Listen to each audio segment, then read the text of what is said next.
Hello everyone, मैं सतीश चंद्र पांडे आपके समक्ष राष्ट्रवाद के उदय विषय वस्तु पर एक चर्चा करने के लिए प्रस्तुत हूँ।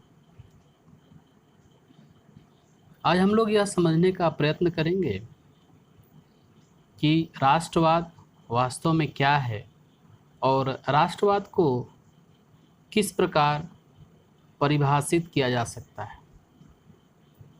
सर्वप्रथम हम दो शब्दों के बारे में जानने का प्रयत्न करेंगे, जिसमें पहला शब्द है राज्य और दूसरा शब्द है राष्ट्र। क्योंकि राष्ट्रवाद को जानने से पहले हमें राष्ट्र को जानना आवश्यक है। राज्य राजनीतिक विज्ञान का शब्दावली का शब्द है जो किसी देश के संदर्भ में प्रयुक्त किया जाता है। राष्ट्र एक सांस्कृतिक शब्द है और राष्ट्र शब्द का प्रयोग भी किसी देश के लिए किया जाता है, लेकिन इन दोनों में क्या अंतर है यह हम देखने का प्रयास करेंगे। राज्य राजनीतिक विज्ञान में राज्य होने के लिए इन चार तत्वों का होना आवश्यक है। इन चार तत्वों के अभाव में कोई भी राज्य राजनीति विज्ञान के अनुसार राज्य नहीं हो सकता, जिसमें सबसे पहला तत्व है निश्चित भौगोलिक क्षेत्र। किसी भी राज्य के लिए आवश्यक है कि उसकी सीमाएं निश्चित हों, उसका क्षेत्र निश्चित हो। दूसरा बिंदु है जनसंख्या।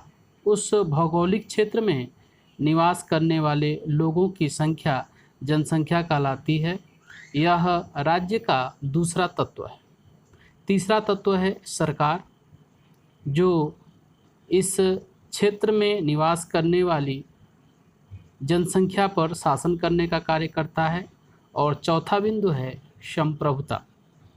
संप्रभुता राज्य के अंदर निहित वह सर्वोच्च शक्ति है जो किसी भी प्रकार के आंतरिक या बाह्य दबाव से अपने निर्णय लेने के लिए स्वतंत्र होता है। अर्थात संप्रभुता वह सर्वोच्च शक्ति है जो बिना किसी दबाव के अपने निर्णय लेने में स्वतंत्र होता है। यह राजनीति विज्ञान के अनुसार राज्य होने के चार प्रमुख तत्व हैं और इनमें से किसी भी एक तत्व के अभाव में राजनीति विज्ञान के अनुसार वह राज्य नहीं हो सकता। अब हम यहाँ भारत के संदर्भ में बात करेंगे। भारत एक देश है और राजनीति विज्ञान के अनुसार भारत एक राज्य है, जिसके ये चारों तत्व शामिल हैं। भारत की एक निश्चित भौगोलिक सीमा है, उसमें निवास करने वाले लोगों की एक जनसंख्या है, यहाँ शासन करने वाली सरकार है और वह सरकार संप्रभु सरकार है।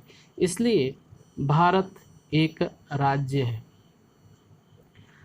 अब राष्ट्र और राज्य दोनों का भारत के संदर्भ में अगर हम देखें तो भारत एक राज्य है और भारत के जो प्रदेश हैं उन प्रदेशों को राज्य कहा जाता है।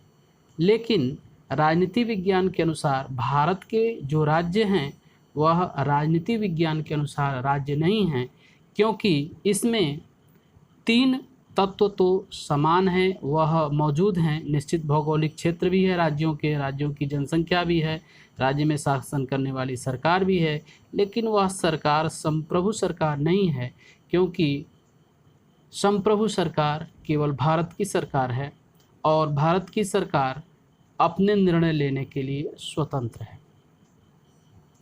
अब हम राष्ट्रवाद की बात करेंगे तो राष्ट्रवाद दो शब्दों से मिलकर बना हुआ है, जिसमें पहला शब्द है राष्ट्र और दूसरा शब्द है वाद, अर्थात राष्ट्र से संबंधित विचारधारा।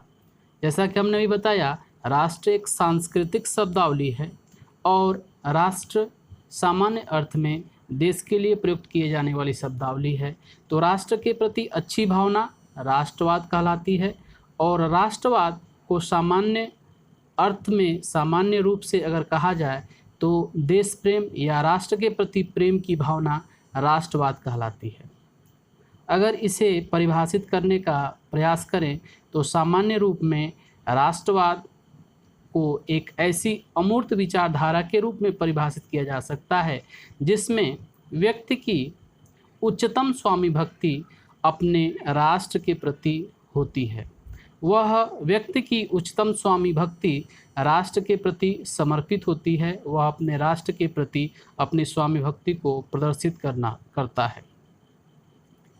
राष्ट्रवाद राष्ट्र के लिए लोगों की वह आंतरिक भावना है जो अपने राष्ट्र के लिए अपना तन मन धन समर्पित करने के लिए तत्पर होता है। फ्रांसीसी दार्शनिक अर्नेस्ट रेनन ने लोगों की इस बात के लिए आलोचना किया है कि राष्ट्र समान भाषा, समान नस्ल, समान धर्म या क्षेत्र से बनता है। उनका मानना है कि राष्ट्र केवल समान भाषा, समान नस्ल, धर्म या समान क्षेत्र से नहीं बनता, बल्कि राष्ट्र उससे बड़ी व्यापक एकता है। राष्ट्रवादी विचारधारा में राष्ट्र एक व्यापक एकता है जो लंबे प्रयासों, त्याग और निष्ठा का चरम बिंदु होता है और यह शौर्य वीरता से युक्त अतीत महान पुरुषों के नाम और गौरव वह सामाजिक पूंजी है जिस पर एक राष्ट्रीय विचार आधारित होता है और जो मिलकर यह महान कार्य करने और आगे ऐसे और महान काम करने की इच्छा या प्रेरणा है। तो यदि हम अर्नेस्ट रेनन के अनुसार राष्ट्रवाद की बात करें तो यह राष्ट्रवाद एक व्यापक एकता है जो लंबे प्रयासों, त्याग और निष्ठा से उत्पन्न होता है और यह अपने अतीत के शौर्य वीरता से युक्त होता है। महान पुरुषों के नाम और गौरव पर यह प्रफुल्लित होता है, आगे बढ़ता है और यही वह सामाजिक पूंजी है जिस पर राष्ट्रीय विचार आधारित होता है और यह राष्ट्रीय विचार महान कार्य करने के लिए और आगे भी उस ऐसे महान काम करने की इच्छा या प्रेरणा होता है।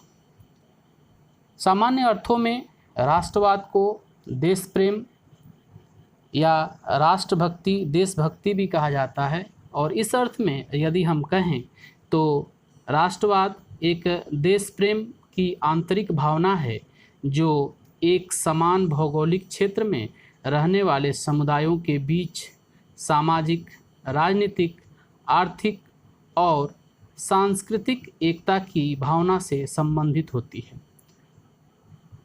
दूसरे परिभाषा से इसे स्पष्ट करने का प्रयास किया जाए तो राष्ट्रवाद एक साझी और सर्वश्रेष्ठ भावना है और इसमें उसके समान धर्म, भाषा, इतिहास, साझी संस्कृति या राष्ट्र को आगे बढ़ाने के उद्देश्य सम्मिलित हैं। मतलब कहने का ये है कि राष्ट्रवाद एक साझी और सर्वश्रेष्ठ भावना है।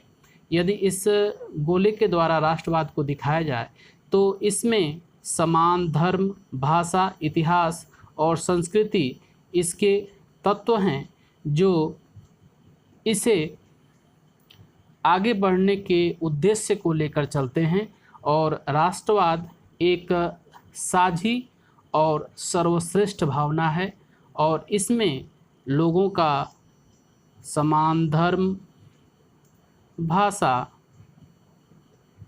इतिहास और साझी संस्कृति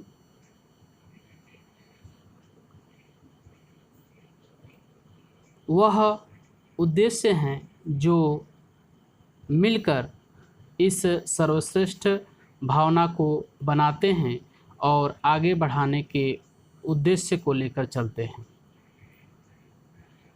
संतुलित राष्ट्रवाद राष्ट्र के उन्नति में सहायक होता है।